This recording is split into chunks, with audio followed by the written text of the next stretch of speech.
para sesepuh Bekasi ya. Desa mana? Desa Sukasari. Alhamdulillah ini Pak Kapolsek Pak dan Ramil. Ya, ini ada kebetulan ada Bapak Laksamana Turmudi.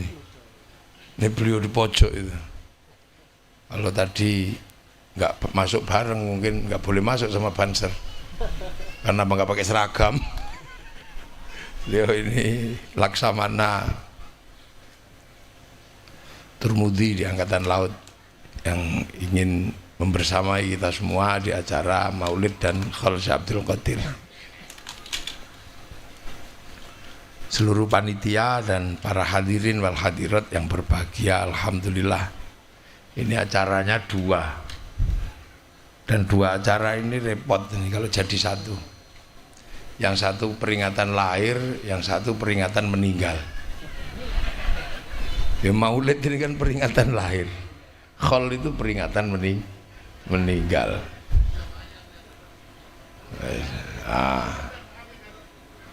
Jamaahnya pengen lihat. Jadi gini, karena ini lahir, yang kebetulan ini kita peringati adalah lahirnya Rasulullah Muhammad Sallallahu Alaihi Wasallam. Jadi laqad ja'akum rasulun min anfusikum azizun alaihi ma anittum harisun alaikum bil mu'minina raufur rahim. Jadi Rasulullah itu min anfusikum, ya dari bangsa manusia. Makanya Rasulullah itu punya bapak, punya ibu, punya tanggal lahir, punya tempat lahir. Kalau istilah sekarang itu by name by address. Jadi ini tetap melewati fase normal sebagai manusia, punya ibu, punya bapak, punya kakek, ada dukun bayinya, ada tempat lahirnya, ada tanggalnya, ada tahunnya. Yang kebetulan secara sederhana kita punya catatan tanggal 12 Rabiul Awal, harinya Senin, tahunnya 571, tempatnya di Mekah. Kalau itu kan normal sebagai proses lahirnya manusia. Akan tetapi status kelahiran ini adalah status kelahiran seorang Rasul, di mana jabatan Rasul itu nggak bisa diperebutkan,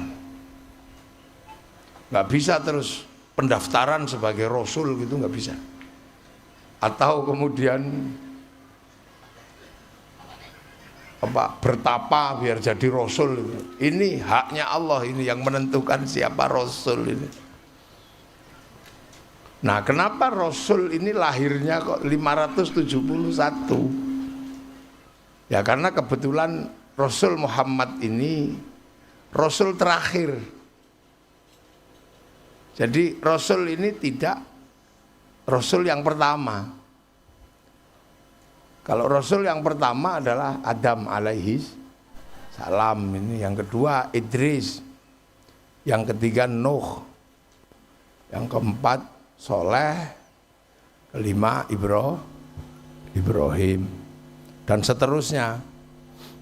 Yang kadang kita menghafalkan Adamun Idrisun Nuhun Huduma Soleh wa Ibrahimu kulun muttaba Lutun wa Ismailu Ishaku kada Yaqubu Yusufu wa Ayyubu kada Su'aibu Haruna wa Musa wal Yasa Dzulkifli Dawudu Sulaiman uttaba Ilyasu Yunusu Zakaria Yahya Isa wa Toha Khodimun Dagoya. Itu 25. Ini kok ngeri ngapa iki? Kangson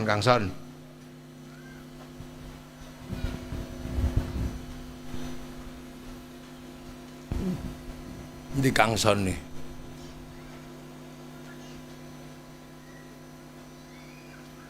Sonmu muni ngeri ngapa kowe? Patenono iki sing ngeri. Kita iki tok sing muni ngeri. Apa kabeh?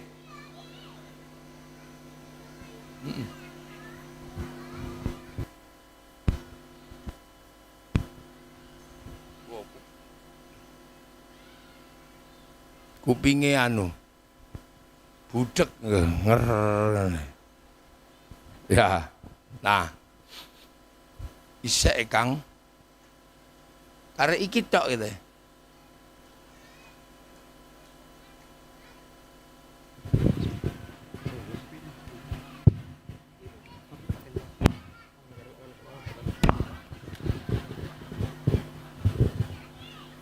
Lagi, nah ini bunyi.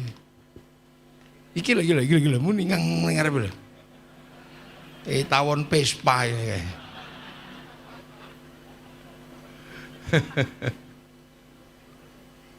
Terus patenono sing ngarepe. Kik. Nang kuping iki gak enak lho, nger ngono iki.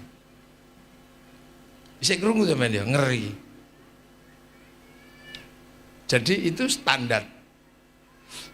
Itu pengetahuan yang secara umum selama ini kita terima.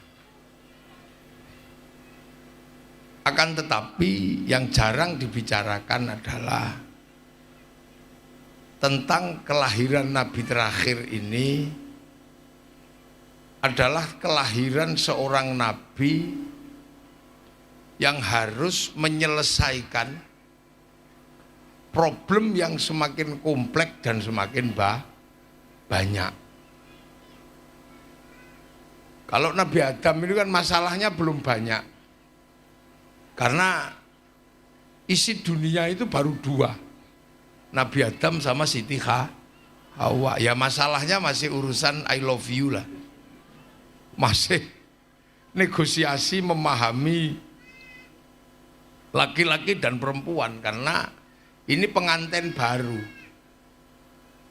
Nabi Adam dan Siti Hawa ini pengantin baru. Jadi proses sosialisasi pemikiran masing-masing, negosiasi itu aja. Siti Hawa sudah protes ketika Nabi Adam nggak pulang-pulang, protes.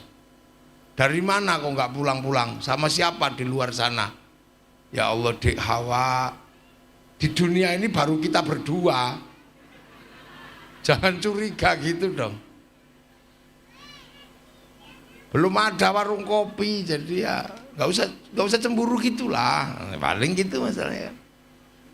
Nah, masalah yang paling besar yang kita lihat adalah konflik Habil Qabil. Itu juga masih masalah perempuan. Makanya Al-Quran menyebut proses kejadian manusia itu kan ya ayuhan nas. Yang pertama itu tentang manusia. Jadi manusia aja Nabi Adam pertama itu masih bingung. Nusa iki apalagi waktu belum inna khalaqnakum min dzakari wa untha, belum dibikin konsep laki-laki dan perempuan. Nabi Adam itu baru prototip pertama itu bingung. Bingung apa? Setelah tahu mulut untuk ngomong, tangan untuk megang, kaki untuk jalan, mata untuk melihat. Nabi Adam pertama aja bingung kok. Yang satu itu untuk apa yang di tengah itu? Kan belum tahu fungsinya. Wong pertama kali dibikin baru sendiri. Ini apa katanya kan? Nanya malaikat Jibril, ya Jibril ini apa? Gak tahu, aku gak punya katanya. Ini aneh ini. Kadang panjang, kadang pendek, kadang keras, kadang lembek. Ini apa? Nanya itu sama itu proses itu cepat awal. Kalau sekarang saya udah nggak nanya, udah pengalaman. Itu awal pertama dibikin itu cuma masih nanya. Sampai akhirnya kemudian dibikinkan Siti Hawa. Begitu dibikinkan Siti Hawa baru ngerti, oh fungsinya untuk itu, ngerti. Begitu tahu fungsinya untuk itu langsung tobruk itu. Ditahan sama Allah, Adam nanti dulu, nikah dulu kamu. Ayo sini Jibril disaksikan ini pernikahan ini. Maharnya sholawat. Itu pertama kali, di syariat pertama kali itu ya memperkenalkan problem laki-laki dan perempuan. Makanya ya ayuhan nas inna khalaqnakum min dzakarin wa unsa. Terus waja'alnakum syu'uban, aku bikin kalian berbangsa, bangsa bersuku. Suku lah itu di zaman Nabi Idris itu baru suku kecil. Belum gede, belum Bekasi aja nggak tahu udah ada orangnya apa belum waktu itu. Masih seputaran ya jazirah yang di sana, di Arab sana. Makanya karena di sana itu pertama kali didatangi manusia, makanya ya gurunnya udah gundul. Loh ya kan, manusia ini kan penghabis segalanya. Hutan itu kalau nggak ada manusia utuh. Tunggui gajah sekian puluh tahun, ratusan tahun gajah nggak pernah mempermasalahkan hutan. Hutannya utuh. Manusia datang, hutannya habis. Rawa-rawa ditunggu ikan, ditunggu buaya, nggak pernah ada masalah, tetap bagus. Begitu Bekasi kedatangan manusia, rawanya diuruk, buayanya minggat. Iya kan? Gunung itu ditunggui terenggiling, ditunggui apa, nggak pernah hilang, utuh. Coba manusia datang, gunung habis, dibego. Lah kan ini manusia ini kan makhluk yang dibikin oleh Allah memang untuk menjadi biar bumi ini rame, biar seru. Makanya nggak diserahkan sama malaikat bumi ini. Kalau diserahkan malaikat sepi, nggak ada pesta pernikahan, nggak ada kue buaya, nggak ada apa itu yang palang pintu, nggak ada, orang dia nggak kawin. Mana ada warung kopi, wong dia nggak ngantuk. Makanya nggak diserahin sama malaikat. Kalau diserahin sama malaikat sepi. Serahin sama iblis, oh serem dunia itu. Ono memang gitu. Makanya diserahin sama manusia, makanya dunia ini seru karena ada ya makhluk ini. Ya yang bikin dunia indah itu kan karena ini. Kalau kecil aja lucu kayak gini kan. Mana ada anak kecil jelek? Lucu nggak, mandi aja seru kok dia. Anak-anak segini ini kan lucu-lucunya anak. Nah itu, kan, itu gayanya kayak Batman itu. Kan, lompat-lompat kita aja udah merasa senang sekali dia bisa ngelompat segini itu. Coba itu nanti kalau udah gede lucu dengan dirinya sendiri. Kan itu lompat, lihat itu, gitu. Itu udah senang sekali padahal cuma 2 jengkal gini lompat. Itu manusia, makanya yang bikin seru itu kan karena ada manusia ini. Itu nah manusia itu berkembang, ada suku. Nah, zaman Nabi Ibrahim sudah lebih seru lagi. Karena tiba-tiba ada manusia yang mengaku Tuhan. Namanya Namrud. Wah, ini pertarungan antar Tuhan versi manusia dan Tuhan yang asli. Tambah seru. Wah, lama-lama manusia jadi berbangsa-bangsa perang. Udah mau pakai kuda, udah mau karena capek lari, udah memelihara kuda. Zaman Nabi Sulaiman udah lebih seru lagi, manusia capek pelihara jin. Lah ya kan manusia kan seru. Semakin berkembang, makanya seandainya manusia itu terus berkembang itu ya seru. Zaman Nabi Nuh kena banjir aja mati karena kapalnya cuma satu. Loh, coba sekarang ada banjir besar, selamat semua naik kapal, punya kapal masing-masing. Ya iya kan? Loh, manusia itu berkembang. Zaman Nabi Ibrahim, orang digigit nyamuk aja mati karena belum ketemu cap kingkong. Belum ada autan. Kalau sekarang nyamuk habis itu disemprot pagi-pagi itu pakai semprotan besar itu, pakai baygon. Jadi dulu zaman Nabi Isa manusia kena lepra, mati semua kena lepra. Sekarang lepra disuntik 3 kali kering. Lu manusia itu sekti, makanya jin aja pensiun. Loh, dulu bagian ngangkat-ngangkat berat zaman Nabi Sulaiman kan pakai jin. Sekarang Meikarta itu masih pakai jin. Enggak, dia pakai keren sudah. Jinnya kok aku kalah? Dulu untuk menyatakan cinta Nabi Sulaiman kepada Ratu Balkis saja pakai jin. bawa surat innahu min Sulaiman wa innahu bismillahirrahmanirrahim. Sekarang ngapain pakai surat?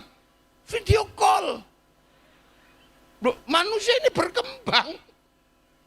Wah, makanya untung zaman Nabi Muhammad belum ada handphone, jadi nggak bisa selfie.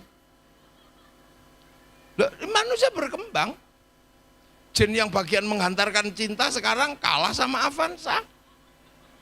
Ini ya kan cinta tumbuh bersama Avanza berkembang. Manusia ini berkembang, orang sakti aja libur. Dulu orang sakti, loh saya itu kalau bulan Muharram, Suro, Banser datang. Pakar Nusa, Banser itu ke rumah minta ilmu nempiling pingsan gitu. Tahun kemarin nggak ada yang datang. Saya tanya kenapa kok nggak ada yang datang? Ilmunya kiai bikin miskin gitu. Lah kenapa? Oh, sekarang nempiling orang 60 juta katanya. Loh, dunia ini berkembang, jangan dikira. Jadi apa yang dulu disebut bencana gitu, sekarang bisa dihitung. Dulu gunung Merapi meletus, Pompei meletus, ya orang nggak tahu, nggak ada seismograf. Sekarang bisa diukur meletusnya kapan, lari dulu. Duh, jadi manusia ini penakluk yang asli. Makanya jangan heran, manusia ini makhluk paling kuat. Malaikat yang nunggu bayi lahir aja kecewa sekarang. Rencananya keluarnya hari Rebo, dikeluarin hari Selasa, disesar. Makanya sekarang anak-anak nggak bisa disantet karena nggak punya weton, karena nggak metu angkatan itu, jadi kayak tentara, kayak polisi itu angkatan. Ya, jadi loh, ini dunia ini perkembangannya ini udah serem, apalagi sekarang. Dulu pengen tahu Afrika aja nunggu flora dan fauna, ditunggu sehari yang keluar Pak Murdiono. Sekarang mana ada orang nunggu seharian, tinggal ambil handphone, buka kucing Afrika keluar, mau iseng bokong India keluar. Ini kan manusia ini kan ekstrim, cepetnya luar biasa. Jin Saipi angin sekarang kalah sama pesawat. Yang dulu mirror on the world itu, wah, pakai kaca itu, sekarang kalah sama CCTV. Makanya kiai yang punya mirror on the world itu nggak laku. Polisi lihat CCTV udah selesai. Nah ya, dunia yang hilang sudah berapa? Sekarang yang barusan kemarin paling keren aja sekarang hilang. Surat cinta tahu-tahu nggak ada. Perangko tahu-tahu hilang. Nah ya sekarang koran tahu-tahu hilang. Televisi hilang, wartel nggak ada. Loh, ini kan manduk, tapi di awal kan perkembangannya ini. Nah, ketika zaman Nabi Muhammad 571, ini dunia sudah penuh. Zaman jangan bayangkan tugas kenabiannya itu lebih ringan, lebih berat. Karena sudah ada manusia dengan bangsa yang berbeda, suku yang berbeda, agama yang berbeda. Ini sudah komplit zaman Nabi Muhammad. Tinggalan seniornya yang masih eksis. Itu kan itu, agama yang masih viral sebelum Nabi Muhammad masih eksis.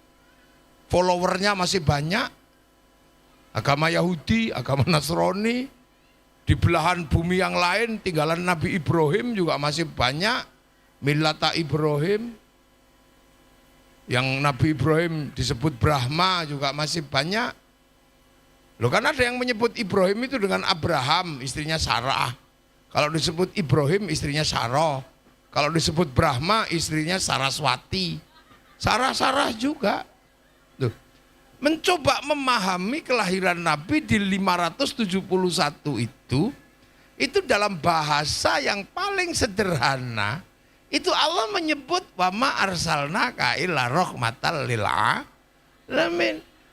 Alaminnya itu konsepnya sudah segede udah nggak segede Arab tok, ini dunia yang lain sudah penuh manusia. 571 lahir di Mekah, 450 ini Jawa Barat ini sudah berdiri kerajaan Kutai Kartanegara. 350 di ujung kulon berdiri kerajaan Saloka Negara. Tahun 450 di ujung sana mendekati tahun 500 berdiri kerajaan Galuh. Di Jawa Timur berdiri kerajaan Kanjuruhan tahun 500. Di Jawa Tengah berdiri kerajaan Kalingga. Di Kalimantan Timur Kutai Karta. Itu semua sudah ada sebelum Nabi lahir. Nabi lagi proses dakwah, di Jawa Tengah berdiri kerajaan Mataram. Duh kan, ini kan proses dunia sudah penuh. Di Iran, Irak berdiri kerajaan Parsi. Persia berdiri kerajaan yang tidak bertuhan Yahudi, tidak bertuhan Nasrani, bertuhan lebih kuno lagi. Namanya Majusi, penyembah api. Makanya orang Parsi itulah orang yang pertama kali bikin kembang api dan mercon. Nah Parsi itu sekarang Iran itu, makanya orang Iran itu bisa bikin mercon, diperbesar namanya rudal. Nah orang Yahudi kalah tua sama orang Parsi, makanya ketika tarung rudal, ya mau nggak mau Israel ya kalah sama orang Iran. Wong sejarah perudalannya lebih tua. Iran punya langit yang nggak bisa ditembus oleh 300 rudal, ya nggak ada masalah. Kalau cuma 300 nggak bisa tembus, dikirim 1.200. Gimana nggak protol itu langitnya Israel itu. Makanya sampean juga gitu. Kalau perempuan di I love you 3 kali nggak tembus, tetap 10 kali. 10 kali nggak tembus, 70 kali sehari di I love you. Tembus juga nanti. Pagi dikirimi roti, siang dikirimi apel, sore dikirimi duit, pasti mau. Tuh. Ya makanya berjuang. Loh Parsi, Cina sudah punya Tuhan, sudah mampu mendirikan tembok Cina, punya agama namanya Konghucu, punya Tuhan namanya Den atau Tian. Bahkan mereka sudah bergurau dengan Tuhan. Orang Cina ketika Rasulullah menyebarkan Islam di Mekah, orang Cina sudah bergurau dengan Tuhan. Tuhannya sudah Tuhan yang seru. Sudah nggak ada manusia nggak bertuhan kalau di Cina, semua bertuhan. Karena kalau dia nggak mau Tuhan kok rewel ngelarang judi, dia bikin dewa judi. Tuhan kok rewel nggak boleh mabuk, dia bikin dewa mabuk. Kalau Tuhan udah terlalu berkuasa dan nggak bisa diganggu gugat, dinaiki Sun Gokong. Tuhannya diobrak-abrik itu sampai minggat semua. Bayangin sampai berani bergurau tentang Tuhan seperti orang Cina. Tuhanmu sampai mimpi buruk itu nggak berani sampai. Jadi dunia ini sudah penuh, orang Jepang sudah punya Shinto. Jadi itu pas Nabi Muhammad. Makanya Nabi Muhammad ya cuman tegas mengatakan bahwa di balik rahmatan lil alamin ada proses negosiasi budaya, negosiasi antar negara, negosiasi agama. Maka terhadap agama yang berbeda, Rasulullah sudah sampai di titik lakum dinukum waliyad, karena Rasulullah jadi nabi itu agama sudah banyak. Iya, di Bekasi waktu jadi kiai pertama aliran agama paling baru NU, Muhammadiyah baru itu. Begitu Suriahnya yang generasi ini sudah ada MTA, sudah ada Persis, sudah ini banyak, ada organisasi macam-macam sudah. Itu ya sama lah zaman Bung Karno jadi presiden, ini mungkin belum ada orangnya di sini nih. Masih tempat burung belibis. Zaman Pak Harto mulai banyak orangnya. Zaman Pak Dur banyak orangnya. Zaman Pak Jokowi sudah penuh. Zaman Pak Prabowo sudah penuh semua. Sampai nanti kemudian sudah nggak ada yang muat, pindah ke IKN, itu aja. Ya kan manusia pasti melakukan migrasi kalau tempatnya sudah penuh. Loh, jangan dikira, Nabi itu jadi Nabi baru tahun kemarin itu. Tahun 600, itu dunia udah penuh. Maka negosiasi terhadap bangsa yang berbeda. Wa ja'alnakum syu'uban wa qabaila. Karena zaman Nabi orang sudah berbangsa-bangsa. Gitu. Makanya negosiasinya Nabi itu seru. Antar bangsa, antar negara, antar suku, perdagangan melibatkan antar pedagang di jalur sutra. Seru Nabi Muhammad itu. Kalau zaman Nabi Ibrahim sih belum seseru itu. Mampir Mekah aja belum ada orangnya. Makanya Rabbana inni askantu min dzurriyyati biwadin ghairi dzi zar'in 'inda baitikal muharram. Mekah itu masih tidak ada penghuni sama sekali. Mungkin di sini juga belum ada penghuni. Nah itu, jadi kan beda. Problematika zaman Pak Harto belum ada problem kejahatan cybercrime gitu, belum ada. Tapi zaman Pak Prabowo sekarang gayanya aja pengajian tapi tangannya sambil ngeslot. Kan bisa.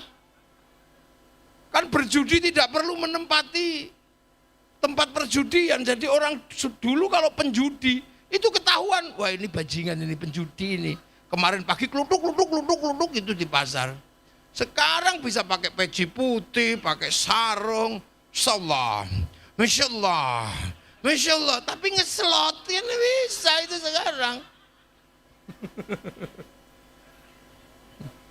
Lah iya, pegangnya tasbih, astagfirullah, tapi WA istri orang.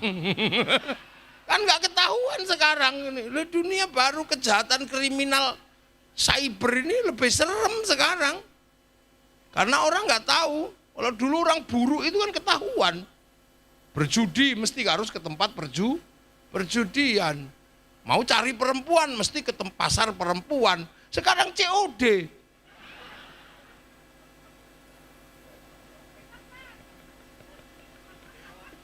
Loh, iya kan? Apa istilahnya? TO. DO. Ya tahu lah itu pokoknya itu beli bayar di rumah itu. Jadi perempuan sekarang harus cerdas. Dikira suaminya rajin di rumah nggak ngapa-ngapain, nggak taunya ininya kemana-mana.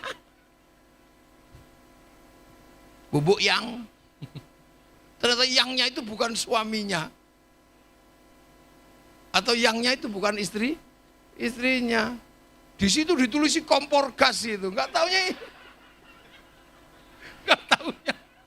isinya siapa gitu. Lu sekarang kan banyak model begitu. Maka sampean sebagai perempuan juga harus pinter teknologi digital. Laki-laki juga harus pinter. Bukan untuk saling curiga, bukan. Tapi kewaspadaan itu penting. Lah iya kan. Suaminya nggak keluar-keluar kamar gitu. Kalau dulu suami brengsek itu kan suka ngintip orang mandi ke sungai. Dulu, sekarang buka di sini lebih serem daripada yang di sungai. Aman lagi. Iya kan? Tahu-tahu uang listrik habis. Kenapa? Judol. Ngeslot itu beli paketan untuk lihat yang lebih polos. Baca itu orang sekarang itu. Nah, ini kan zaman bayang itu tidak ditemukan di zaman Pak Harto, tidak ditemukan di zaman Pak Dur, Gus Dur sudah ditemukan itu. Zaman Bu Mega aja belum ketemu itu. Pertengahan zaman Pak SBY baru ketemu itu. Zaman Pak Jokowi sudah komplit. Apalagi zaman Pak Prabowo. Menkominfonya harus lebih canggih daripada Menkominfo yang dulu. Duh iya kan? Gak main-main. Anak-anak sekarang itu bisa berselancar kemana-mana. Kalau dulu kan orang-orang manual. Jadi saya harus memahami bahwa Nabi Muhammad itu kenapa rahmatan lil alamin. Konsepnya karena alam ini sudah penuh. Sudah berperadaban semua. Maka Nabi melakukan negosiasi sosial, negosiasi budaya, negosiasi agama. Nego, yang nggak bisa dinego ya udah, agamamu, agamaku, agamaku. Yang penting rukun, udah gitu aja. Jadi jangan dikira kalau ada yang mengatakan Nabi proses perjuangannya belum selesai, ya enggak, ya memang enggak diselesaikan karena memang fakta kehidupan itu seperti itu. Itu kehidupan. Lah Nabi Muhammad itu. Nah, waktu di Mekah aja sudah masalah. Negosiasi sama orang Mekah itu. Orang Mekah Nabi kan lahir di Mekah itu. Terus Nabi sebagai manusia nggak ada masalah. Nabi sebagai orang baik, orang Mekah tahu semua, Al-Amin. Nabi sebagai orang cerdas tahu semua. Nabi jujur tahu semua. Tapi ketika Nabi mengatakan aku itu Nabi, aku itu Rasul. Lah orang Mekah kan nggak ngerti Rasul. Karena Rasul itu pilihan Allah tertulis dalam kitab suci. Lah orang Mekah itu nggak ada yang punya kitab suci. Karena orang Mekah ditinggal Nabi paling terakhir itu Nabi Ismail pindah Filistin. Setelah itu orang Mekah kosong, nggak ngerti Nabi. Yang ngerti Nabi orang Filistin, orang Madinah. Orang Mekah nggak ngerti Nabi. Kayak orang sini gitu ngerti kiai karena diajari sama kiai-kiai ini. Jadi ketika saya ke sini ya tetap Gus salaman, nggak kaget saya. Saya nggak khawatir. Nggak khawatir apapun di sini ngerti kiai. Tapi sampean coba bayangkan masuk ke pedalaman Irian itu, yang nggak pernah ngerti kiai. Terus tiba-tiba saya kiai, nggak mungkin, paling tim pemburu babi. Gitu. Loh, begitu. Coba kita memahami situasi sosiologi dan antropologi sosial yang ada. Jadi jangan kemudian kok ketika Abu Jahal nggak mau itu karena Abu Jahal itu. Loh, konsep kenabian itu bukan konsep gampang. Karena Nabi itu membawa pesan dari Allah. Nah orang dijelaskan doa Allah itu di mana wong ra ketok. Itu sak perkara dhewe. Apalagi menjelaskan bahwa nanti kamu akan kembali kepada Allah. Kembali apanya katanya? Ini yang bikin Allah. Enggak lah, kalau aku enggak bikin sama istriku juga enggak keluar anak. Dunia ini serasa sudah benar-benar milik manusia. Karena yang di depan mata itu apapun yang terjadi adalah apapun yang dikerjakan oleh manusia. Kalau yang nggak dikerjakan manusia, ya nggak jadi. Loh, itu kan di mata manusia seperti itulah. Rasulullah itu datang mengatakan, dunia ini ada yang punya. Di mana? Ya di langit sana katanya. Langit itu mana? Hari ini aja jelasin langit 1 sama langit ke-7.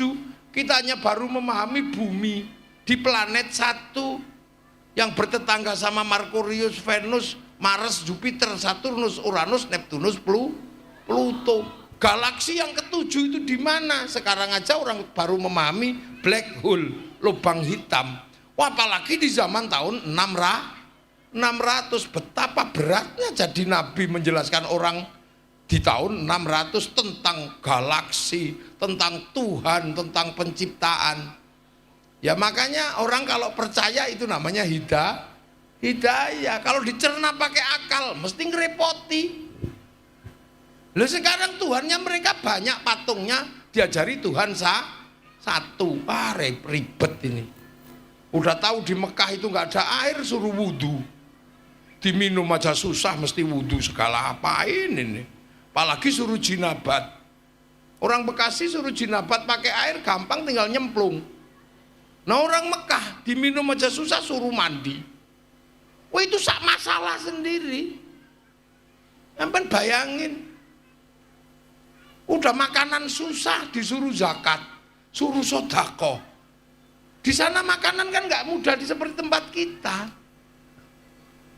Cari binatang harus berburu.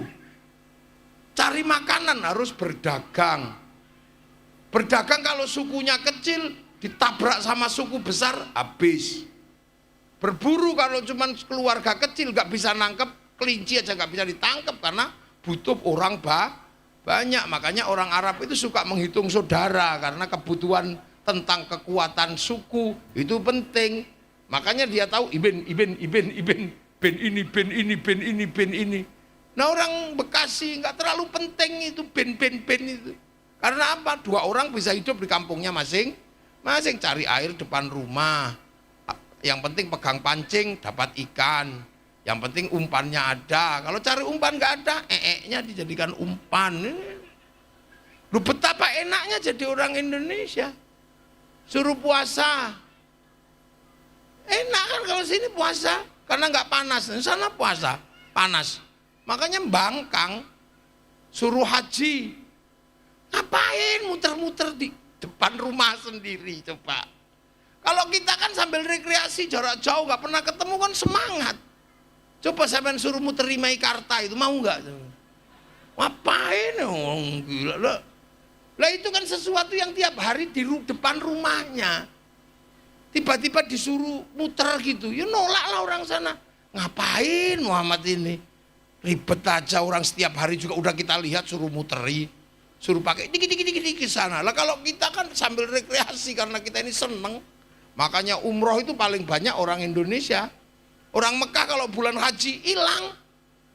Mana ada orang Mekah sendiri umroh itu, nggak ada orang di depan rumahnya gini. Duh. Lu jangan dikira. Coba pakai sudut pandang sampean. Sesuatu yang tiap hari dia lihat di depan matanya, terus suruh gitu. Ziarah depan rumahnya, makam Nabi. Ya orang sana nggak ada yang ziarah, orang setiap hari di depan rumahnya gitu. Kayak sampean kan, wali-wali di kampungnya nggak pernah ditengok. Yang ditengok Wali Songo kemana, bawa bis. Kampungnya sendiri mana kuburan yang nggak tahu katanya lah. Iya kan, ayo, koclok gue bodoh. Itu pada sama kayak begitu. Tuh. Makanya situasi itu digambarkan oleh Allah di dalam Al-Quran. Wa kafa billahi syahida. Ya saksinya ya cuman Allah aja yang ngerti kalau Nabi itu. Yang lain ya ntar dulu ya masih proses panjang. Baru kemudian ada yang percaya. Nah yang percaya itu bukan karena logika, bukan karena apa. Ya orang menyebutnya dapat hidayah. Al-Quran menyebut walladzina ma'ahu. Orang yang menyertai Rasulullah namanya sahabat. Ya karena perjuangan Nabi itu di Mekah ya sahabatnya namanya Abu Bakar, Umar, Utsman. Nggak ada sahabat namanya Joni itu ya nggak ada. Duh, iya kan? Karena perjuangan pertama itu ya di Mekah itu sama Madinah. Jadinya ya namanya ya masih Umayyah, Muawiyah gitu. Nah, yang dimusuhi ya orang Arab juga. Abu Jahal, Abu Lahab. Yang dikafir-kafirkan ya orang Arab. Jadi belum pernah orang Bekasi dikafirkan Allah itu belum pernah. Jadi yang iman ya orang Arab, yang nolak ya orang Arab. Jadi bukan orang Arab lebih hebat daripada enggak juga, yang kafir juga orang Arab pertama kali. Jadi jangan lupa itu, yang iman orang Arab, yang kafir juga orang Arab. Sampai akhirnya rekonsiliasi. Ruhama ubainahum tarahum ruka'an sujadai yabtaguna fadlan minallah waridwanan simahum fi wujuhi min atharis sujud. Akhirnya rekonsiliasi. Sing tadinya kafir, Islam jadi satu. Udah rekonsiliasi, semuanya menjadi setara. Udah yuk hidup bareng yang bagus. Yang tadinya budak manggil sholat, ya Abu Bakar terus enggak mau. Itu Bilal dulu budakku. Ya enggak, ya udah rukun biasa. Itu terjadi. Oleh Rasulullah dirukunkan karena apa? Rasulullah mengangkat yang kelas tadinya kelas budak, kelas apa, mendapatkan kedudukan. Kullukum ra'in wa kullukum mas'ulun an ra'i. Yati, kalian semua adalah para pemimpin yang harus hidup saling bertanggung jawab antara yang mimpin dan yang dipimpin. Makanya rukun. Nggak ada lagi terus aku turunan ini nggak ada ya, jadi semua jadi satu rukun. Budak Ammar bin Yasir apa ya, jadi yang tadinya panglima perang jadi yang punya ya turun kelas sama aja ya, rukun biasa aja. Nah itu rekonsiliasi besar yang dilakukan oleh Rasulullah. Nah sampai akhirnya terjadilah dalam proses berikutnya adalah dzalika mathaluhum fit Taurat wa mathaluhum fil Injil kazar'in. Islam itu akhirnya tergambar seperti tanaman. Nah tanamannya kan tumbuh dan ditanam. Makanya terus dari Arab ada yang bergerak ke Eropa nanem, namanya Tariq bin Ziyad. Ada yang bergerak ke Cina, nanem di Cina.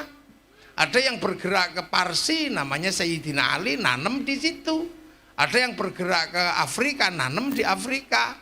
Sahabat Bilal, sahabat Salman, nanem di tempat yang berbeda-beda. Nanem Islam di Eropa, ya masalah. Terutama di ujung Eropa namanya kampung Yakut, masalah. Di Yakut itu kalau sholat enak, tapi kalau puasa mate. Karena apa? Siangnya 3 bulan, malamnya 3 bulan. Dunianya melengkung gini. Nah itu kalau ngikuti model puasa yang tumbuhnya matahari sampai terbenam. Telung wulan ya assalamualaikum warahmatullahi wabarakatuh. Ya. Innalillahi wa inna ilaihi rajiun. Ketemu kan, akhirnya ketemulah di Eropa sana. Suruh wudu pakai air mengalir. Di sana nggak ada air mengalir, yang ada bongkahan salju. Piye ngono lho. Wadi hukumnya iki terus piye? Beda-beda lagi. Nah, yang ke Persia ketemu orang penyembah api, Sayyidina Ali. Sampai akhirnya kemudian Raja Rustum, Raja Parsi masuk Islam. Karena dia masuk Islam akhirnya tidak lagi menyembah api. Tapi waktu menyembah api, apinya ditaruh di bangunan tinggi dikasih nama Manaro. Begitu selesai tidak menyembah api, apinya dibuang, Manaronya ditaruh depan masjid. Akhirnya sampai Bekasi namanya Menara itu sumbangan dari orang Parsi. Orang Afrika ya masih gampang lah karena masih mirip-mirip sama orang Arab. Di Cina ya orangnya udah mulai berbeda. Suruh berjenggot, nggak bisa, orang sana nggak punya jenggot kayak orang Arab, rasnya mongoloid. Jadi mulai berbeda sampai akhirnya masuk sini, manusianya beda lagi. Di sini sudah nggak bisa dengan cara sana persis, nggak bisa. Sunnah-sunnah tertentu nggak bisa diberlakukan di sini. Sunnah makan 3 jari nggak bisa kalau di sini. Kalau di sana masih bisa, wong makannya kurma, sampai sini soto. Nggak jalan ini, makanya orang sini dulu nggak ribet. Sunnah makan 3 jari, wah di sini nggak jalan. Iya kan, yang ditemukan beda, makanya jadi kiai di Bekasi kan lebih sulit. Kiai di Arab itu sampai sekarang kalau bahas buah, ya masih kurma, masih delima. Sampai sini kan ada kesemek, ada duren, ada sapote, ada cipluan, tambah banyak. Yang dibahas itu tambah banyak. Di sana bahas binatang paling ya kambing sama unta. Sampai sini ketambahan garangan, ketambahan iwak blodok. Macam-macam di sini makan semua, ada laron, ada gendon. Loh, bahkan hantu kalau di sana sampai sekarang masih syaiton sama jin. Sini ketambahan wewe gombel, suster ngesot, mak lampir, grandong.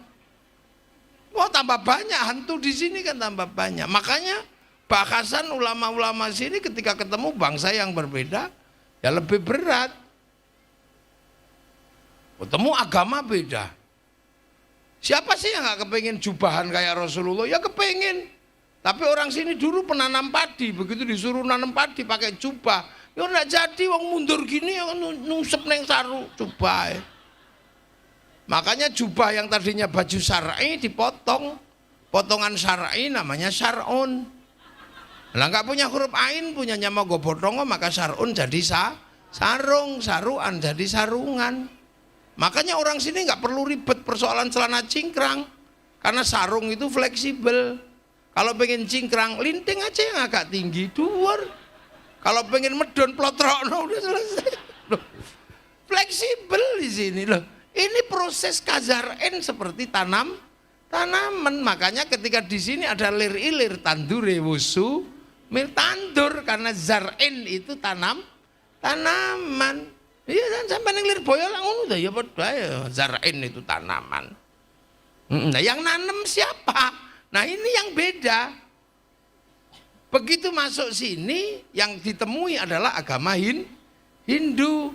Otoritas agama di dalam agama Hindu itu di tangan Brahmana, kasta tertinggi. Urusan negara kastanya kesatria, urusan pegawai kasta Vaishya, urusan perdagangan dan pertanian kastanya Sudra.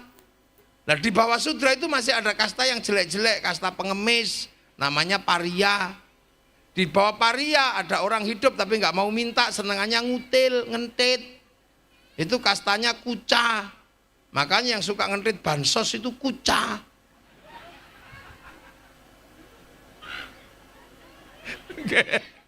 Di bawah Kuca itu ada Meleka, maling tapi masih malu.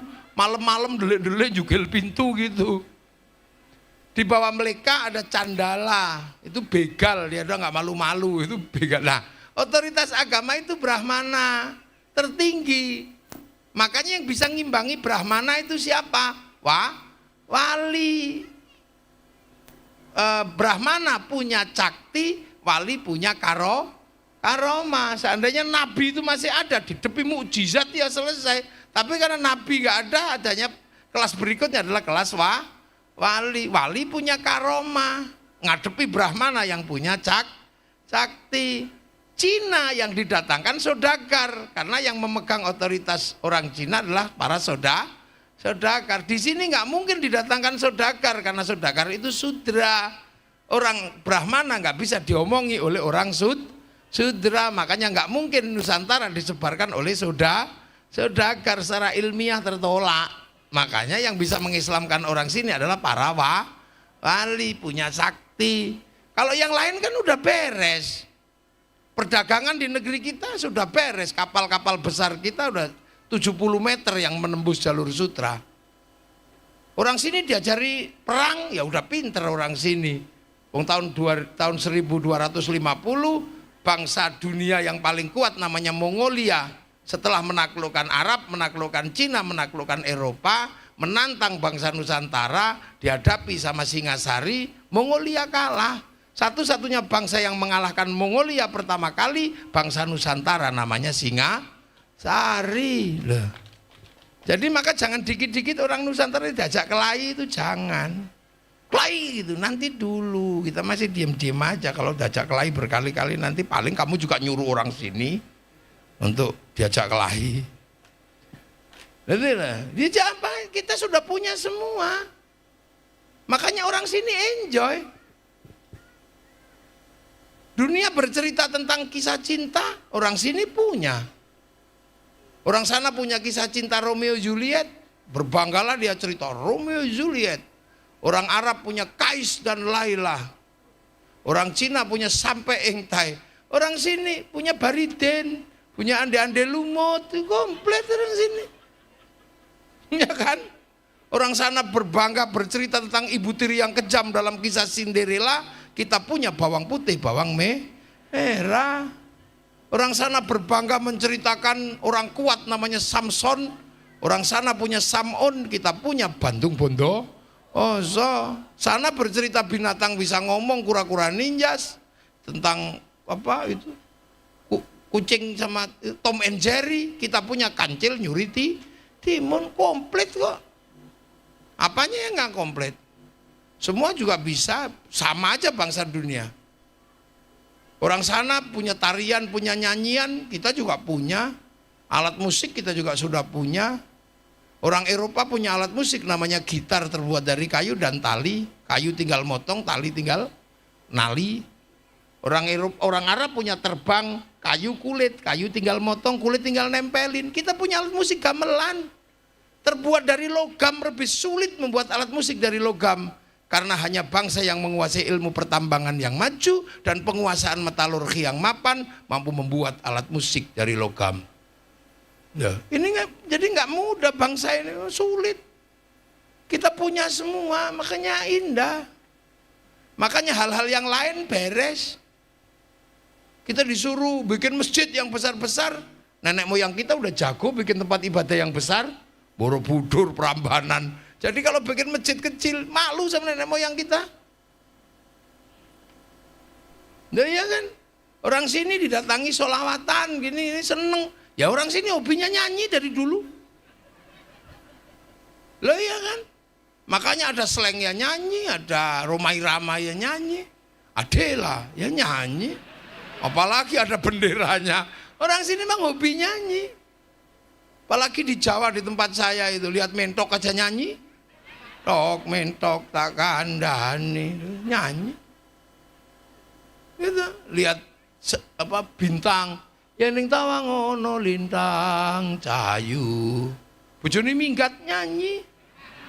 Dang Bali Sri nyanyi. Lu sampai di tempat saya itu hobi nyanyi silit aja dinyanyikan. Demok silit kudi kenayu kan. Loh jadi kita ini hobi nyanyi. Makanya kedatangan nyanyi apapun ya seneng. Makanya ada sesuatu yang nggak ada lagunya ya nggak laku. Musik rap ya, Iwaki. Yang nggak ada lagunya ya nggak suka, lama-lama ya jelek. Sore hari kita jalan-jalan. Habis itu kita beli bakso, mencret. Ya mana ada. Coba lah kalau lagunya Benyamin S dulu itu. Kentut dinyanyikan aja tut seneng kan ada lagunya. Pak Pong Pak Mustape dulu menye ya seneng kok. Duduk adu Jamila gadis cantik anak Pak Lurah dia seneng kok. Padahal dia cantik anak Pak Lurah terus istimewanya apa ya sama aja loh. Seneng makanya sekarang kita juga seneng. Ini sholawatan ada lagunya ya seneng. Yang suka dangdut ya dangdutan. Ya Rasulullah salamun alaik deng. Yang suka Jawa ya Nabi salam alaika. Ya Rasul salam alaika. Anglia numpak perahu layar ya seneng. Yang orang Sunda ya Rasulullah salamun alaik. Es lilin mah kalapa muda kan gitu. Yang orang Banjar Masin sana ya Rasulullah salamun alik ya Rafi'ah saniwa taruji. Itu kan kota baru gunungnya Bamega. Ya ini kan semuanya dilakukan. Nahwu sorob ya dilakukan jadi lebih mudah. Nah karena apa? Itu sudah komplit ada pada bangsa ini. Itu makanya kemudian apa sih yang dilakukan selanjutnya? Ya menegosiasi apa yang ada, bagaimana Islam itu hidup di sini, ketemu dengan agama yang berbeda, suku yang berbeda, bangsa yang berbeda. Makanya konsep Nabi ketika hidup dalam perbedaan, apa yang dilakukan Nabi? Kullukum ra'in wa kullukum mas'ulun an ra'i. Yati kalian semua para pemimpin yang harus hidup saling bertanggung jawab antara yang mimpin dan yang dipimpin. Nah konsep perbedaan tapi saling tanggung jawab itu dalam bahasanya Rasul disebut ra'iyah. Ra'iyah itulah yang akhirnya dipraktekkan di sini menjadi rakyat. Jadi rakyat itu konsepnya Rasulullah. Makanya orang sini disebut rakyat. Karena rakyat adalah orang berbeda suku, bangsa, agama tapi saling tanggung jawab. Dan satu-satunya bangsa muslim dunia terbesar yang mampu menerapkan konsep ro'iyahnya Rasulullah untuk warga bangsanya hanya muslim Indonesia. Lah. Ya tepu, gak usah sungkan-sungkan. Ini ben ngerti. Jadi kita ini bukan people. Kalau people itu vox populi, vox dei. Suara mayoritas, suara Tuhan. Begitu dia mayoritas, dia menindas yang lain. Diktator mayoritas. Makanya Indonesia nggak bisa menerima konsep khilafah dan ikhwanul muslimin. Nggak cocok sama konsep ro'iyahnya Rasulullah yang berlaku di Indonesia. Udah kan gitu. Nah konsep ro'iyah inilah yang pertama kali harus dilakukan oleh Rasulullah.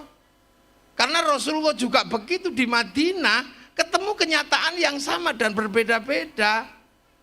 Makanya ada sesuatu yang dari awal ketika Rasulullah jadi nabi sudah disumpahkan kepada Rasulullah. Apa? Watin, demi buah tin, itu simbol Nabi Nuh. Sumpah Allah kepada Nuh. Wazaitun, Nabi Isa, Nabi Ibrahim. Sumpah ulul azmi, Nabi Isa, Nabi Ibrahim itu buah zaitun. Terhadap Nabi Musa, Watturi sinin, gunung Tursina. Tapi begitu Nabi Muhammad sumpahnya apa? Wahadzal baladil amin, dan demi keamanan bangsa dan negara. Karena Rasulullah itu hidup sudah ketemu bangsa yang berbeda-beda, negara yang berbeda-beda. Untuk apa? Menjaga manusia. Karena keamanan bangsa dan negara itu untuk jaga laqad khalaqnal insana fi ahsani taqwim. Manusia yang baik ini harus dijaga. Kalau nggak dijaga manusia ini rusak. Ya kan, manusia kalau nggak dijaga rusak. Nah agar manusia ini terjaga tanpa ada kontrol sekalipun, bisa self kontrol, harus dijaga oleh agama. Maka harus ada amanu wa amilus sholihat, ada agama dan ada kelakuan baik. Manusia akan terjaga, yang mampu menjaga tanpa harus ada kontrol itu adalah agama. Tapi manusia yang baik, agama yang baik tidak akan pernah ada kalau tidak tercipta keamanan bangsa dan negara. Loh, ayo, itu kan wahadzal baladil amin, laqad khalaqnal insana fi ahsani taqwim tsumma radadnahu asfala safilin illal ladzina amanu wa amilus sholihat. Ini manusia harus dijaga. Kedokteran jaga manusia, ilmu sosial jaga manusia, agama jaga manusia. Otoritas ini dilakukan oleh kiai agama ini, tapi penjagaan manusia dan agama oleh negara. Wahadzal baladil amin. Maka Rasulullah membentuk piagam Madinah yang isinya antar suku, antar bangsa, antar agama. Kesepakatannya adalah membentuk Madinah yang damai. Itu makanya sampai sekarang proses membentuk itu di zaman Rasul ada yang ketemu, ada yang enggak. Yang untuk membentuk bangsa yang aman sampai harus perang, ada yang mati di perang Badar, enggak ketemu. Jadi enggak pernah merasakan baladil amin karena mereka sudah mati duluan. Ada yang di perang Uhud mati, jadi nggak sempat ketemu Rasulullah membentuk masyarakat yang baik ini. Makanya kalau ayat itu selesai dibaca, kita yang menyaksikan kenyataan itu bahwa itu terjadi keamanan bangsa dan negara, kita disuruh melanjutkan dalam sebutan kita bala wa ana ala dzalika minasyahidin. Iya ya Allah, saya jadi saksi ternyata benar tercipta baladil amin. Karena sebelumnya nggak kebayang akan terbentuk. Seolah-olah Islam itu ketika hadir harus menghilangkan semua agama sebelumnya, menghilangkan semua peradaban sebelumnya. Enggak, ternyata innama bu'istu liutammima makarimal akhlak. Aku menyempurnakan aja dari yang dulu. Yang tadinya terbang untuk alat-alat setan, tiba-tiba kemudian oleh Rasul jadikan alat untuk selawatan. Ya sama, yang tadinya terbang itu kan untuk telanjang gini musik udo gitu, diambil. Makanya zaman Nabi itu iblis stres karena alat-alat alat-alat setannya banyak diambil untuk kebaikan. Gitar tadinya untuk diambil nasidaria jadi perdamaian. Akikoh yang tadinya dipakai oleh iblis untuk menyesatkan manusia ketika lahir biar kayak singa, dipotongkan darah singa diusap gini, diambil sama Rasulullah, lahirnya tetap akikohnya diganti kambing. Lu gitu agama itu kalau bisa yang jelek-jelek kita bawa ke arah yang baik, jangan yang sudah ada malah banyak diharamkan, akhirnya perbendaharaan haram jadi lebih banyak. Nah itu tercipta keamanan bangsa dan negara. Makanya di sini ketika Islam sudah mulai jalan, ya yang baru, ya hayu ya qayyum, bisanya baru yo kayuku yo kayumu, nggak apa-apa. Iya kan, yang tadinya baru bisa diajari sholat 1 waktu, ya nggak apa-apa. Mulai nama, kalau nama Muhammad kok masih kepanjangan, kasih nama Mat, itu aja kan. Sayyidati kok kepanjangan Siti, ini sudah. Orang dulu begitu, jadi yang penting ada. Bismillahirrahmanirrahim, ya Bismillahirrahmanirrahim. Apa yang diajarkan Rasulullah dikompliti. Syahadat ya diajarkan, sholat ya kalau paket komplitnya 5 kuat ya nggak apa-apa, tapi kalau seminggu sekali Jumatan toh ya nggak apa-apa. Wong itu pelajaran dasar. Atau paket irit setahun sekali Lebaran ya nggak apa-apa. Lo kan yang penting punya paketan kan. Loh iya ya diajarkan gitu. Sampai sekarang kan masih. Karena Rasul itu menjelaskan tentang Tuhan agar manusia nanti kalau kembali kepada Allah itu nggak pangling. Makanya rukun iman yang pertama itu iman kepada Allah. Soalnya nanti kembali pada Allah biar nggak kaget. Oh Allah itu ini loh, biar nggak gitu. Maka diajarkan ya Allah, ya Allah, ya Allah, ya Allah, ya Allah, ya Allah. Gitu. Nah itulah pelajaran yang kemudian diteruskan oleh Syekh Abdul Qadir kan gitu. Pelajaran Bismillahirrahmanirrahim, sebut asma Allah. Nah itu pelajaran Rasul yang paling dasar itu untuk mengembalikan manusia mengenal Allah. Agar kenal Allah sebut Bismillah, kamu sebut asma Allah. Nah lahirlah ilmu thariqah yang misalnya termasuk Syekh Abdul Qadir itu lahir untuk itu agar manusia kenal sama Allah. Makanya diajari ya Allah, ya Allah, sebut ya Allah, ya Allah, ya Allah, ya Allah, ya Allah. Lah nanti ketika di akhirat tangan suruh nyebut, kaki suruh nyebut Allah. Maka diajari sekarang ya Allah, ya Allah, ya Allah, ya Allah. Kepalanya biar bisa menyebut diajari ya Allah, ya Allah, ya Allah, ya Allah, ya Allah. Tangannya biar bisa menyebut Allah disuruh pegang tasbih, bokongnya suruh duduk, si kakinya suruh bersilah, kan gitu. Biar nanti bisa bersaksi kepada Allah. Karena mulut bisa ngomong, tangan bisa ngomong. Lo kepala ini kan bisa ngomong, makanya harus diajari. Siapa yang nggak tahu kepala bisa ngomong? Nggak bunyi tapi ngomong. Kamu mau tak kasih uang? Tempeleng ya. Loh, bisa ngomong loh. Mulut ini, mata ini bisa ngomong.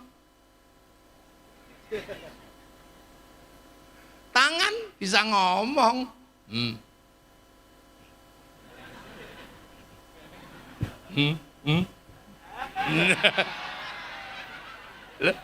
Bisa ngomong ini. Makanya harus diajari. Makanya Allah, ya Allah, ya Allah, ya Allah, ya Allah. Paling kan ya Allah, ya Allah, ya Allah, ya Allah, ya Allah, ya Allah, ya Allah, ya Allah, ya Allah, ya Allah. Lah itu kan ya Allah, ya kan suruh nyebut ya Allah, ya Allah, ya Allah, ya Allah, ya Allah, ya Allah. Lu kan gitu. Itu makanya sampean harus berkenalan dengan Syekh Abdul Qadir ini untuk apa? Karena mengajarkan menyebut asma Allah sehingga nanti kepalanya kejedot subhanallah, pecah telek masya Allah, pegang panas subhanallah, dengar suami ngorok alhamdulillah, tanpa tak tengok aku masih ngerti suamiku masih hidup. Yang takmir masjid karena terbiasa ya Allah, ya Allah, ya Allah, lihat ayam naik masjid alhamdulillah. Begitu jerot ngelek alhamdulillah. Santriku bisa praktek toharoh membersihkan telek dari atas masjid. Enak kan gitu.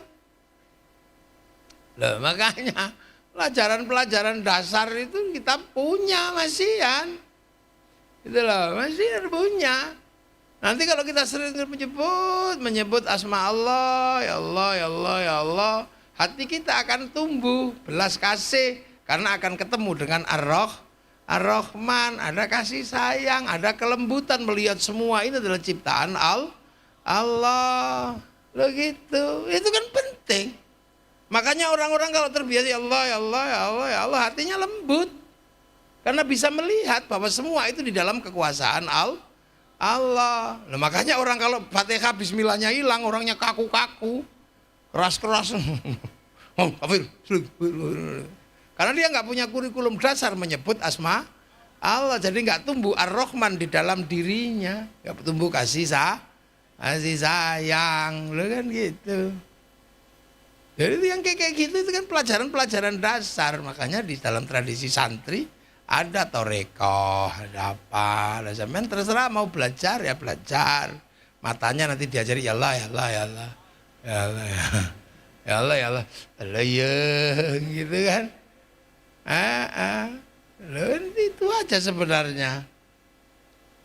Nah itu makanya terberat itu adalah meletakkan manusia sebagai sumbu yang akan memegang agama. Nah lalu lintas terbesar manusia itu yang negara itu, baladil amin itulah. Keamanan itu akan terjaga.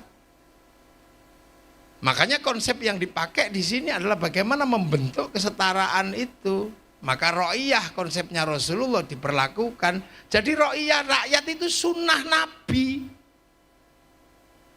Sunnah yang berat, bukan sunnah yang mudah-mudah tadi itu. Sunnah yang mudah kan cingkrang itu mudah. Kalau dipotong aja cingkrang gampang. Jenggot itu mudah asal gak dipotong aja panjang. Tapi sunnah yang susah adalah membersamai semua orang dalam satu konsep Nabi, hidup rukun, saling tanggung jawab, tetap berbeda-beda tapi saling tanggung jawab. Makanya ro'iyah itu berlaku di Indonesia sampai hari ini. Nah ro'iyah itu atau rakyat itu kalau ngumpul namanya musyarakah. Nah musyarakah itu yang sekarang kita kenal dengan bahasa masyarakat. Nah musyarakah masyarakat itu adalah perbedaan itu saling melengkapi. Kiai sholat pakai sarung.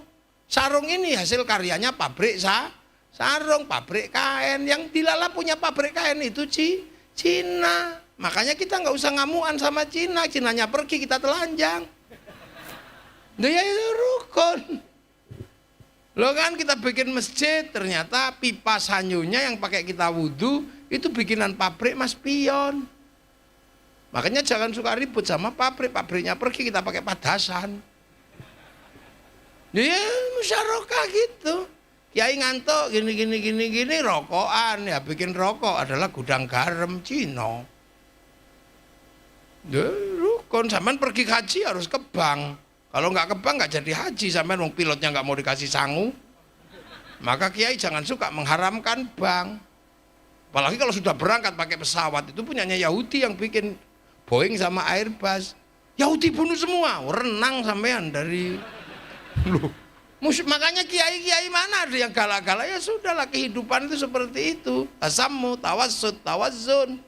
Enggak kau dengar kemir, tapi ternyata ya di balik itu semua bank haram tapi kemana-mana pakai duit.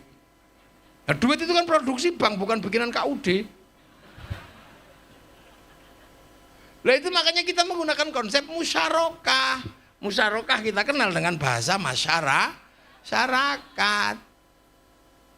Nah musyarakah atau masyarakat ini kalau pengen mempunyai kesepakatan membangun kebersamaan, konsep yang dipakai adalah wasyawirhum fil amri atau musyawarah. Makanya bahasa Arab Al-Quran musyawarah masuk ke dalam tradisi keseharian kita ketika harus menyelesaikan masalah sampai terbentuk lembaga majelis permusyawaratan rakyat. Majelis itu tafassahu fil majalis fafsahu yafsakhillah, saling tenggang rasa. Makanya ro'iyah itu enak. Iya kan, bersama sudah. Yang tadinya kawulo nggak punya hak konstitusi bisa bilang kulo. Yang tadinya hamba sahaya bisa bilang saya. Yang tadinya abdi Sunda bisa abdi mah. Yang tadinya pukulun ulun itu mau di Banjar ulun, setara enak. Nah begitu musyawarah ya masuklah lembaga daftar. Nggak usah bertanya kalau pengen jadi lurah daftar aja. Mau anaknya siapa, anak pembantu, mana nggak ada urusan kalau Indonesia. Mau laki-laki mau perempuan nggak ada urusan. Kalau di Arab sana masih belum selesai urusan ro'iyah. Makanya kembali ke kerajaan di sana. Kamu daftarin anak siapa? Sukumu apa? Ah itu nggak konsep Nabi, itu masih jahiliyah itu. Makanya kalau digini kakek aneh, itu jahiliyah. Nah karena ro'iyah itu nggak begitu, ro'iyah itu bebas. Ayo, mau jadi lurah daftar, mau jadi DPR daftar, kamu mau anak siapa, mau pembantu, mau apa, daftar. Yang penting prosedur pendaftaran kamu penuhi daftar. Nggak ada. Walau ini kan dulu orang Kediri kesini jadi babu, sekarang mau daftar jadi bupati, nggak ada masalah. Yang penting Waktu pendaftaran daftar. Mau jadi DPR daftar aja, setelah daftar cari teman sebanyak-banyaknya. Kalau nggak dapat teman beli. Loh ya sudah kan gitu, bebas kok. Yang penting jangan ditangkap polisi. Nah kalau polisi kan nyarinya kan apa, money politik ya. Itu yang dicari, maka ganti aja namanya uang bensin. Kalau diterima masjid namanya sumbangan. Kalau diterima kiai kasih nama bisaroh, udah beres. Nggak ribet kok. Polisinya juga nggak dosa, yang nerima juga nggak dosa, wong bukan money politik. Loh, kan akadnya beda. Ini kan uang bensin Pak, ya wes ya. Gue ganti nyambut gawe sedino. Lah biasa aja gitu kita. Nah karena yang nata dulu itu semua adalah para wali, maka teritorinya disebut wilayah. Jadi wali kita itu bisa bikin wilayah. Kalau wali-wali yang lain kan baru sakti gitu aja, nggak keren. Kalau cuman sakti gitu aja nggak keren. Bisa terbang gitu. Kalau cuman gitu aja, anak cucunya nggak punya tempat. Nah kalau kita, wali-wali kita bikinkan wilayah, maka anak-anak kita punya wilayah. Makanya wali-wali Songo itu hebat itu karena mampu bikin wilayah. Kalau wali-wali belakangan yang banyak dipasarkan ini kan wali-wali yang sekti gitu aja. Jadi nggak keren sebenarnya. Memadamkan api neraka gitu ya nggak keren. Lah iya. Itu wali-wali biasa aja lah kayak gitu, itu nggak keren. Wali kita keren loh, bisa bikin wilayah yang akhirnya tercipta baladil amin. Nah wilayah itu yang akhirnya dikasih nama NKRI. NKRI ini plek konsepnya Ra'iyah. Arab satu bangsa pecah puluhan negara, Cina satu bangsa pecah puluhan negara, Afrika satu bangsa pecah puluhan negara, kita puluhan suku bangsa agama mampu bersatu dalam satu negara kesatuan Republik Indonesia. Loh makanya kita pakai Pancasila. Jadi jangan dikira kelahiran Rasulullah di sana barokahnya untuk Indonesia.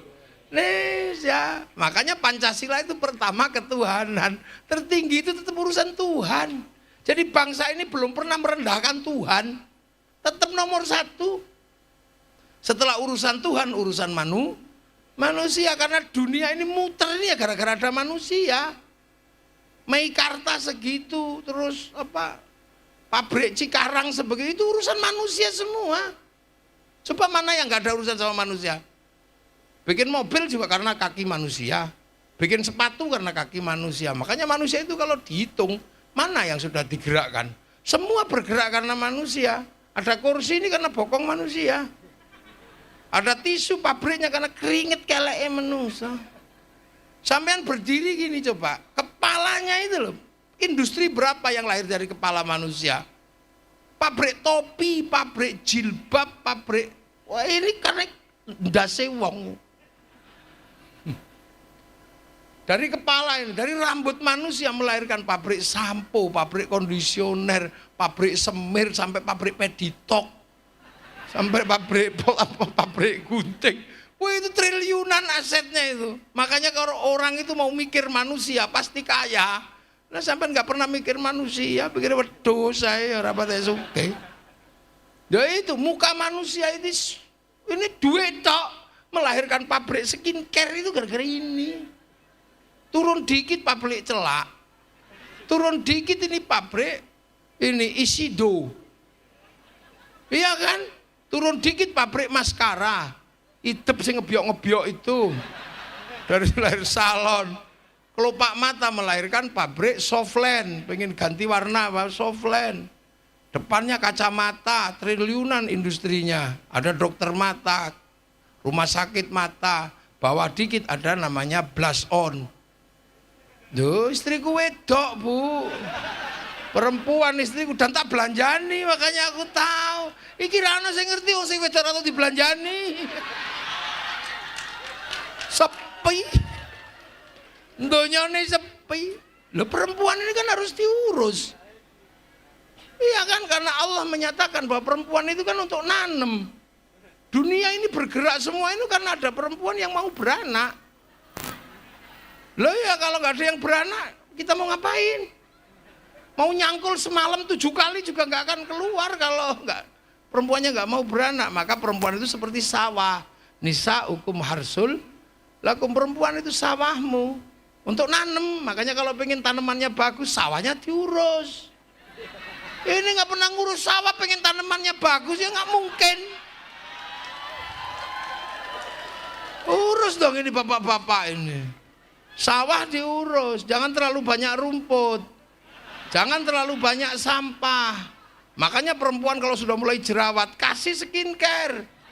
Itu tugas laki-laki. Kasih baju yang bagus, perhiasan yang bagus. Kalau sudah, loh iya itu tugas laki-laki semua. Oh yang salah memang laki-laki. Ya salahmu kamu terima. Coba kalau dari awal begitu saya terima kok, oh nggak mau saya nggak terima. Ya zaman harus siap menerima dengan segala resikonya. Sak belanjane, sak cerewete, sak apane, terima. Loh itu tugas laki-laki. Ini nggak pernah disampaikan Bu, karena kiainya laki-laki. Takut memberatkan. Tapi ini harus saya sampaikan karena demi kebaikan kita semua, penting. Sawah ini nggak boleh kok sampai bajunya jelek, harus selalu bagus. Kita kerasan di sawah kalau ini. Ya sawah kalau sudah mulai apek ya harus nggak boleh. Makanya perempuan harus selalu punya AC rumahnya. Jadi biar nggak berkeringat, pergi ke pasar, mau bedaknya nggak boleh luntur, kasih Avanza, lu kan gitu. Lah iya dong. Makanya laki-laki itu harus kerja, jangan udat.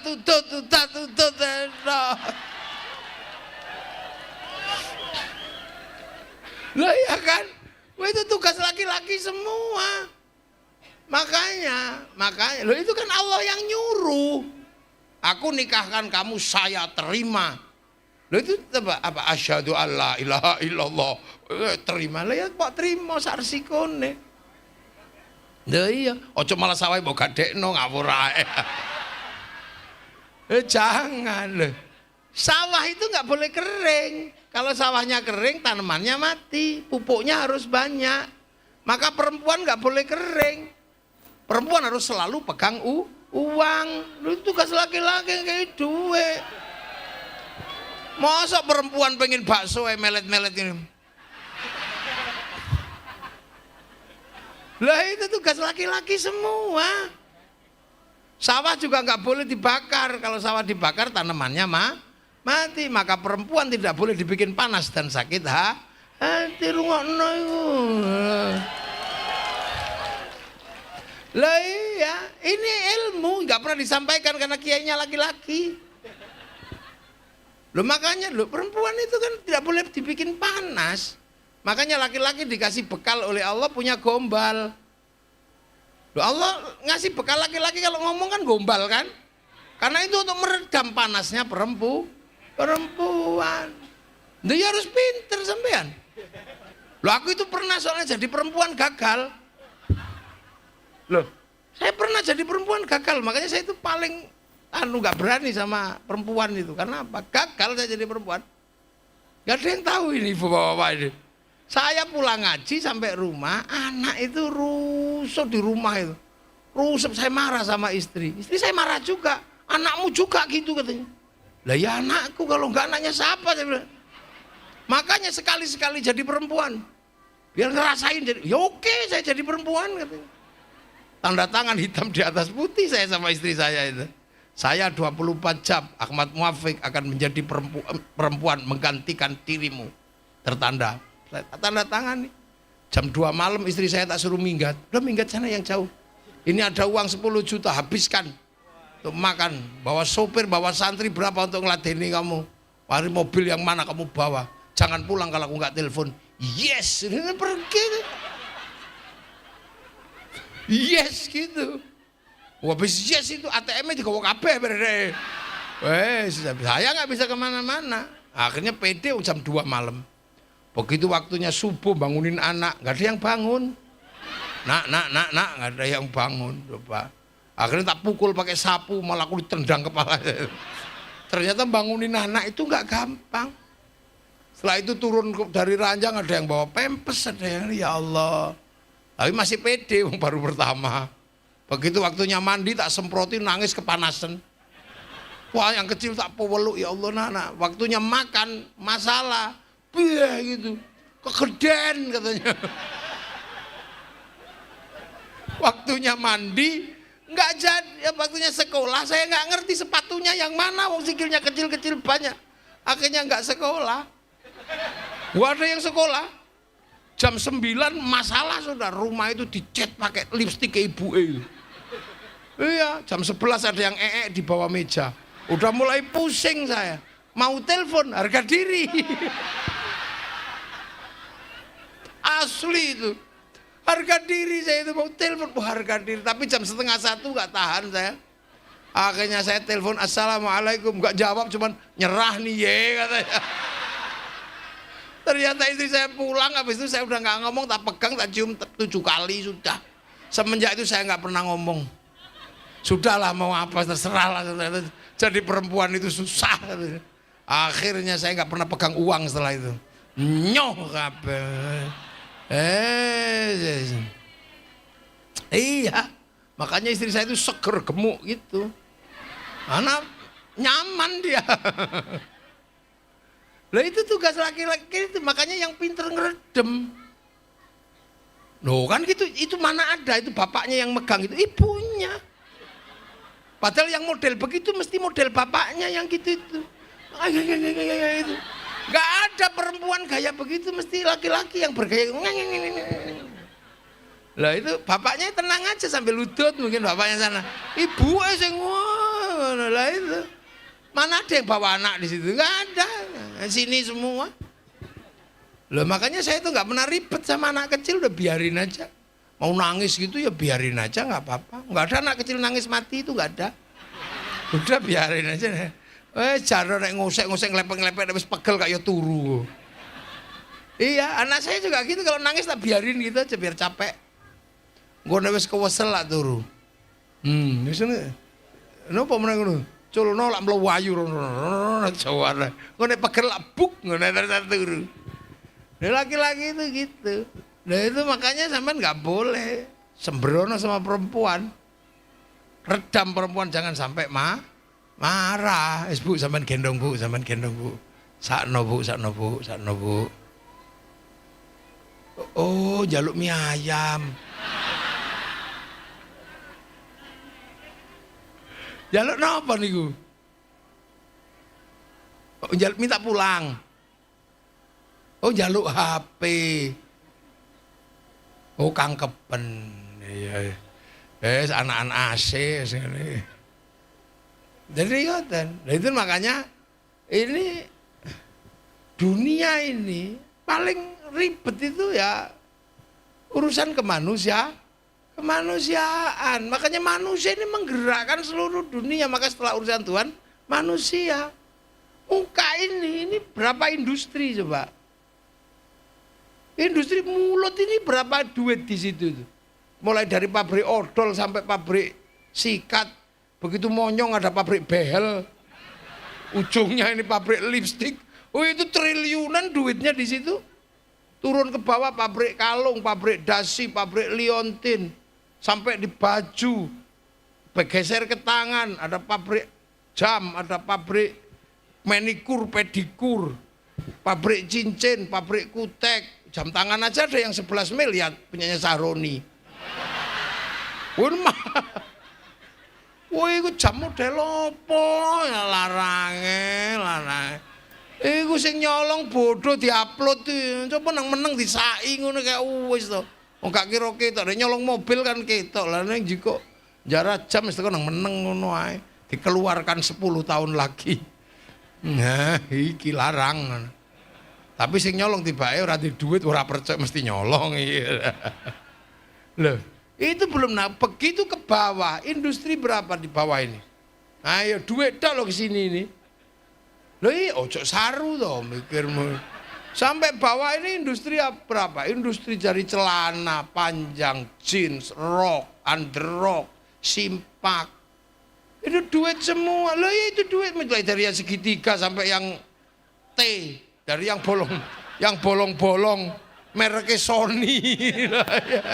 Iki waktu nang Lirboyo mesti tahu nganggo gudiken ngono kae. Lah itu duit semua, industri semua. Iya kan? Terus belakang sendiri yang namanya Silit itu menghasilkan industri WC, American Style, Toto, Jumbleng, itu dari itu semua. Pampers, begitu terlalu lancar keluarnya, pabrik intro stop, diapet, begitu nggak bisa keluar, dul kolak.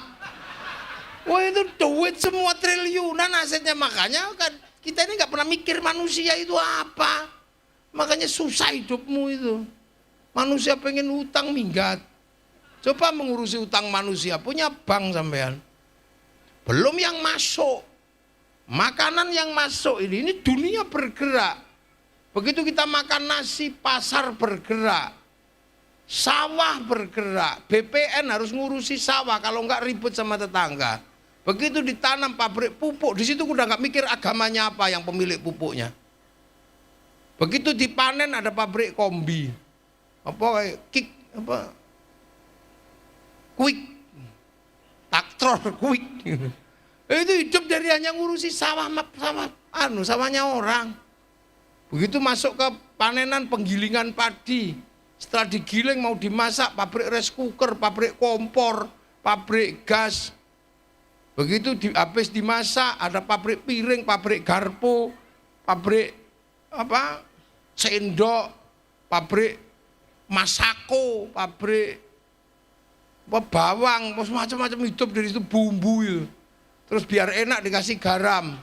Orang Bekasi mana bikin garam? Yang bikin garam orang Madura, pakai tambak-tambak garam.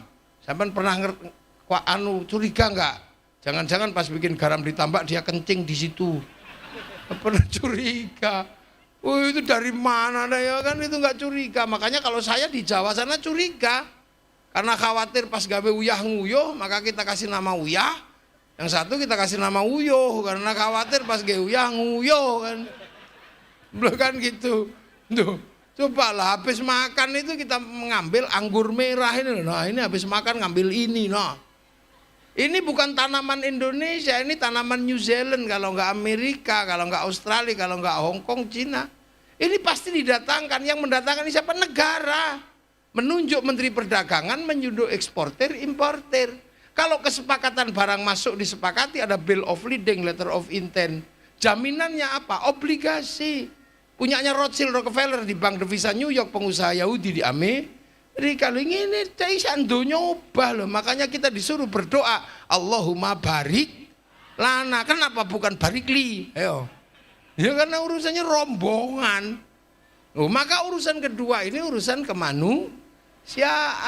Nah setelah urusan kemanusiaan kita nggak bisa hidup manusia itu tanpa persatuan. Nah yo iso urip dhewe, ra iso menungso gawe anak we rombongan. Maksudnya bersama istri suami berdua bersatu itu ra iso gawe bersatu apa bersatu ra iso kudu berdua. Ayo, saiki di kepalamu itu industrinya orang banyak. Kita ini nggak bisa hidup sendiri. Agama aja nggak bisa sendiri. Merasa imam paling hebat kalau nggak ada makmumnya, libur. Makanya Rasulullah urusan agama cuma menyatakan mayuridillahu bi khairan yufaqihu fiddin. Yang dikehendaki menjadi baik oleh Allah dikasih ngerti urusan agama. Khaironnya nakiroh maknanya khairon kamilan, kebaikan yang sempurna. Nah, sebaik sempurna bukan milik manusia, itu milik Allah. Makanya kalau ada manusia baik pasti nggak sempurna. Itu tak pengajian ini baik apa enggak? Yang paling baik siapa? Iya dah. Kalau pengajian malam ini baik, yang paling baik ya ini orangnya. Minumannya banyak, makanannya banyak. Lah orang baik ada tisunya. Sampai keringetnya aja disiapin tisu karena orang baik. Dulu duduknya ada kursinya masih ada serbannya ini.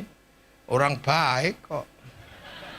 Pengajian aja nggak mulai kalau orang baiknya ini nggak datang. Loh, tapi saya itu nggak boleh mengatakan saya yang paling baik, nggak bisa. Karena saya kelihatan baik di sini karena diundang sama panitia. Ini panitianya ini yang undang. Kalau nggak diundang panitia ya saya nggak di sini. Nah kalau gitu baik saya apa baik panitia? Ya nggak bisa, saya nggak datang panitianya jelek kan. Itu baik baru 2 udah ribut saya sama panitia. Apalagi sampean di situ ikut-ikutan yang baik ya kami Kiai. Nah kenapa? Mau datang. Lah ini kalau nggak datang, nggak ada yang datang di situ. Ini bukan pengajian, ini cek sound.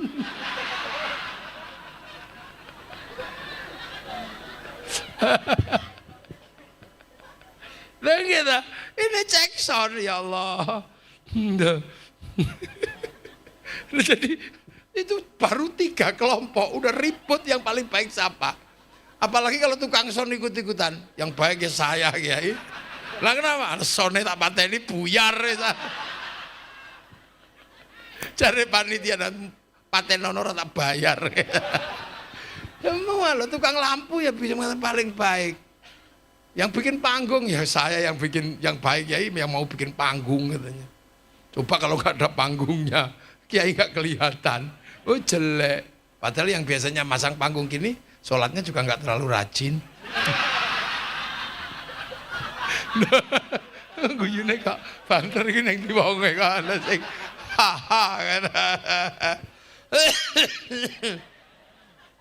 Jadi nggak ada manusia itu bisa berdiri sendiri. Nggak bisa. Wong itu udah hukum alamnya manusia. Makanya manusia itu jangan sombong. Itu kan makanya kemanusiaan itu nggak akan ada tanpa persatuan. Tapi persatuan nggak akan terwujud kalau orang itu tidak merasa setara dengan yang lain. Butuh orang yang hatinya setara. Itu loh, nggak merasa kami suku terbaik, kami bangsa terbaik, kami keturunan terbaik dalam darah kami. Nggak ada begitu itu. Persatuan nggak akan terbentuk kalau orangnya seperti itu. Maka penopang persatuan adalah kerakyatan, hidup setara. Kullukum ra'in wa kullukum mas'ulun an ra'iyati. Kesetaraan itu adalah kerakyatan. Nah orang tidak mungkin merasa akan setara dengan yang lain kalau hatinya nggak jernih. Butuh hati yang jernih, hati yang penuh nilai-nilai ketuhanan. Hatinya orang-orang yang apa? Yang benar-benar suci. Nah hati yang jernih penuh nilai ketuhanan itu adalah hati yang penuh hikmah. Maka kerakyatan hanya bisa dipimpin oleh hikmat. Loh ayo, Pancasilamu loh. Kurang Islam piye meneh? Dul. Oleh hikmat loh. Ud'u ila sabili rabbika bil hikmat. Jadi hikmah itu adalah penopang utama kerakyatan. Makanya orang kalau hatinya jernih dia bisa melihat orang ini setara, orang baik. Apa yang terjadi? Bijaksana. Kalau orang itu kok hatinya kotor gini-gini nggak bisa bijaksana, bisanya bijaksini. Dirinya sendiri yang dipikir. Jadi presiden Indonesia orangnya orang Bekasi, kok yang diurusi cuma Bekasi tok, itu bijaksini. Makanya hati yang jernih yang penuh hikmah mampu menciptakan kebijaksanaan. Nah orang yang seperti itu yang bijaksana bisa diajak musyawarah, maka permusyawaratan bisa. Tapi kalau orang mendidik kami terbaik, kami paling hebat, kami gini, ya diajak musyawarah ya nggak mau. Dia nggak merasa bahwa orang lain itu setara dengan dia, nggak akan ada terjadi permusyawaratan, apalagi perwakil. Nggak mau dia diwakili, maunya mewakili. Orang seperti itu nggak bisa diwakili, pengennya mewakili. Diberhentikan jadi ketua RT, bikin RT baru. Lah itu. Maka butuh hikmah, butuh torekoh yang jernih. Torekoh siapa ya? Torekoh Syekh Abdul Qadir Al-Jilani, torekoh Syekh Hasan Sadili, bukan torekoh yang baru-baru yang dikit-dikit kami. Apa kayak gitu. Maka waspada dengan hikmah orang yang selalu mengatakan dirinya terbaik, kami keturunan terbaik. Nggak bisa dia akan meruntuhkan kerakyatan. Dan dia nggak akan bijaksana, cuman bijaksini. Diajak musyawarah juga nggak bisa. pengennya mewakili, nggak mau diwakili. Maka lihat saja kan, begitu diberhentikan jadi ketua RT, bikin RT baru lagi. Loh, itu Pancasila, baru akan tercipta keadilan sosial bagi seluruh rakyat Indonesia. Rakyat akan tertata. Keadilan apa? Wad'u syai'in fi mahallihi, meletakkan suatu pada tempatnya. Nah, itu makanya penting menjaga itu. Nah, itu makanya NKRI ini dalam bingkai santri adalah segalanya. NKRI harga mati, karena kalau NKRI-nya bubar manusianya yang mati. Maka kita jaga kerakyatan dengan cara persatuan. Nah, itu makanya kiai-kiai itu masih bersatu. Agama jadi alat pemersatu. Doa yang semua orang sudah sendiri-sendiri, kiai masih bersatu ketika berdoa. Kiainya yang doa, santrinya yang amin, amin, amin, amin, amin, amin. Kalau udah kecapean, amin. Kiainya paham, walhamdulillahirabbil alamin. Begitu yang doa kok tambah banyak, diajak ke alun-alun Bekasi, semuanya namanya istighosah kubro. Iya kan, yang jual jajan-jajan, ro'iyah yang lain yang jual balon, akhirnya kerukunan terjaga, roda ekonomi berputar, kita biayai. Sholawat, ya udah kita biayai. Yang tadinya sendiri-sendiri kita jadikan apa, Bekasi bersolawat, ya semuanya jalan. Ada orang mati kita rukun sampai 3 hari, 7 hari, 40 hari, 100 hari. Jual ingkung laku, besek laku, apa-apa laku. Ziarah makam wali laku semua, bis pariwisata laku, elep laku. Sampai copet bisa hidup di makam para wali. Ini rukun. Nggak rukun. Kita biayai maulid Nabi, kita biayai, apa-apa kita biayai sendiri. Karena apa? Ini bangsa warisan para wali, kita penerus waris dibiayai, mulutan dibiayai. Ini mulutan kita biayai sendiri, membangun kerukunan seperti itu kita biayai. Di beberapa tempat setiap tahun yang seperti ini yang jalan. Satu tempat aja 100 juta nggak cukup, itu belum sangguni kiai ini.